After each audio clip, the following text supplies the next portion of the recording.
All right, guys. So this is really disappointing news. The creators of Avatar: The Last Airbender have stepped down from the Netflix project. Unfortunately, from the post, it sounds like it is very sticky. It sounds to me like the situation just didn't really quite work in their favor. I do want to just kind of look at the post and read them out real quick. This is from Brian Konietzko, and he says, "Before I get into the crux of this statement, I would like to make it clear that I am very aware and appreciative of the fact that I am in an exceedingly fortunate position and that the following issues are indeed good problems to have, even more so now than we are in the grips of a global pandemic and a catering economy which have left millions unemployed. With the crucial context, here's the big news from my little world. Michael DiMartino and I recently chose to leave Netflix's live-action adaptation of Avatar: The Last Airbender, the series he and I created together in 2002. We will have no involvement in the project moving forward. This is probably the most difficult decision I have ever made, but there is no doubt in my mind it was absolutely the right choice. When Netflix brought me on board to run this series alongside Mike 2 years ago, they made a very public promise to support our vision.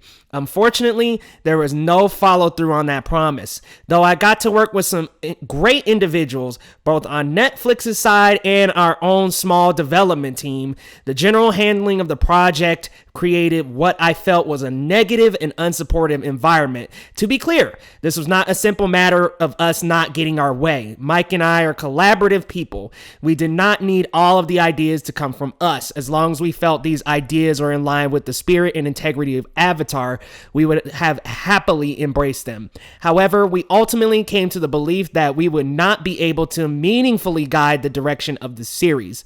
Though I am profoundly disappointed by how things turned out, there are wonderfully talented people who are still working on the series, some of whom Mike and I personally hired and got to know well during our time on the project.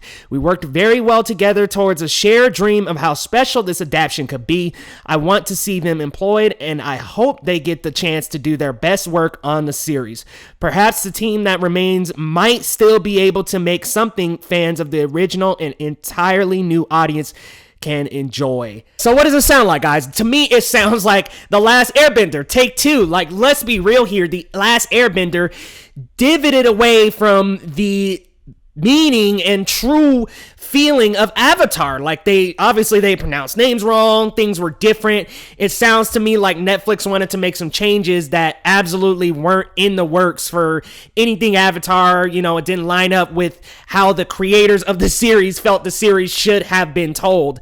It's very unfortunate to see this situation, guys. Weigh in and let me know what you think might have been some of the changes. My buddy Mike over on Twitter at Novice Cinephile actually had a really good list of what he thought might be some of the reasons, like a Zuko, Katara, Aang love triangle. I thought that could possibly have thrown them off. Aang having to kill Ozai, lack of a spirit world, and changing ages, which the last one might not be so bad, but the other three, gosh, if you're telling me that there's some kind of love triangle between Aang, Zuko, Katara, it doesn't make sense. Katara came into the series interested in Aang. Come on. She literally was talking about, my man got two jobs. My man the Avatar. My man is the Avatar. Every single town they went to, she was bragging for Aang, essentially. So it doesn't really make sense to throw the Zuko love romance in there, but who knows? I don't want to speculate too much, but it's very disappointing, and now the series is definitely going to be off my radar because I was very much looking forward to the creators being involved this time around. Excuse me. We know how The Last Airbender went. Like I said, names were mispronounced. Races weren't even the same, which that might not be another problem here. The characters didn't have the same personalities, which again might be another problem here. I'm very disappointed to hear this news, guys, because I was very much looking forward to Avatar: The Last Airbender live done right, but it doesn't sound like we're gonna get it, everybody. Let me know your thoughts down in the comments, and we will see you next time.